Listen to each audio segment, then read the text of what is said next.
മനോഹരമെന്ന് പറയട്ടെ. ഞാൻ വന്നിരിക്കുന്നത് ലൊക്കാട്ടി മ്യൂസിയത്തിലാണ്. മൂന്നാർ ദേവികുളത്ത് സ്ഥിതി ചെയ്യുന്ന ഈ വളരെ മനോഹരമായിട്ടുള്ള ടീ മ്യൂസിയം ഒരുപാട് പഴക്കമുള്ളൊരു ടീ മ്യൂസിയമാണ്. എന്താ ഭംഗിയെന്ന് നോക്കൂ.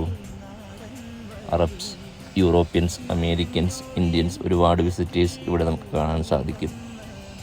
പ്രത്യേകമായിട്ടുള്ള ഭംഗിയാണ് ഇവിടെ സ്ഥിതി ചെയ്യുന്നത്. ലൊക്കാട്ടി ഫാക്ടറി, ദേവികുളം. ഫാക്ടറി വിസിറ്റ് ചെയ്യുന്നതിന് അഡൽസിന് 250 രൂപയും ചിൽഡ്രൻസിന് 100 രൂപയുമാണ്. വളരെ മനോഹരം മനോഹരം മനോഹരം മനോഹരം. ഒരുപാട് സന്തോഷം തോന്നുന്ന നിമിഷങ്ങൾ. വാവ്, എല്ലാവരും വായോ ടീ ഫാക്ടറി കാണുവാൻ. എനിക്ക് തോന്നുന്നു മൂന്നാറിലെ ഏറ്റവും മനോഹരമായിട്ടുള്ള സ്ഥലം ദേവികുളം, ചിന്നക്കനാൽ, പൂപ്പാറ എന്നിവിടങ്ങളാണ്. ഈ ടീ മ്യൂസിയത്തിൻ്റെ ചുറ്റും നമുക്ക് ഒരുപാട് ഭംഗിയുള്ള സ്ഥലങ്ങൾ കാണാൻ പറ്റും. പിന്നെ ചൊക്രാമയുടെ വ്യൂ പോയിൻ്റ്